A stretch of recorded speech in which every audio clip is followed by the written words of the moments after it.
Israel సైన్యం Netanyahu కొడుకు మీద తీవ్ర ఆగ్రహంతో ఉన్నట్లుగా అయితే తెలుస్తుంది. దీనికి సంబంధించి టైమ్స్ ఇన్ లండన్ అలాగే అమెరికాకి చెందినటువంటి డైలీ ఎక్స్ప్రెస్ అయితే కొన్ని నివేదికలు పొందుపరిచాయి. అవేంటంటే ఒక ప్రధాని మంత్రి కొడుకు అయ్యి ఉండి ఎక్కడో అమెరికాలో ఉన్నటువంటి మియామి బీచ్లో ఎంజాయ్ చేస్తున్నాడు. మేమేమొచ్చేసి ఫ్రంట్ లైన్లో ఉండి యుద్ధం చేసి మా ప్రాణ త్యాగాలు చేస్తుంటే ఒక ప్రధాని కొడుకు ఏ విధంగా పోరాడాలి అన్న విధంగా అయితే ఇప్పుడు ఇజ్రాయెల్ సైన్యం అయితే ఆగ్రహంతో ఉంది అన్న విధంగా ఈ రెండు నివేదికలు వచ్చాయి.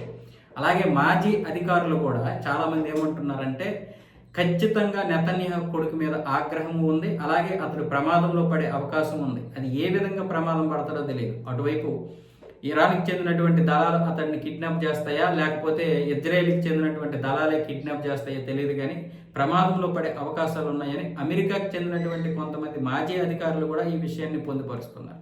అయితే ఈ విషయం వాస్తవం. ఇజ్రాయెల్కి చెందినటువంటి సైన్యం మాత్రం మొదటి నుంచి కూడా ఆయన కొడుకు మీద కోపంగానే ఉన్నారు. ఇంతకుముందు ఈ హమాస్తో పోరాడుతున్నప్పుడు కూడా ఈ పెళ్లి విషయంలో చాలా పెద్ద గందరగోళం, పైగా విమర్శలు కూడా వ్యక్తమయ్యాయి. మేము ఇక్కడ వేలల్లో చనిపోతుంటే అక్కడ నెతన్యాహు ఏమో తన కొడుక్కి అంగరంగ వైభవంగా పెళ్లి చేస్తున్నాడు, అంత అవసరమా అన్న విధంగా కూడా విమర్శలు వచ్చాయి.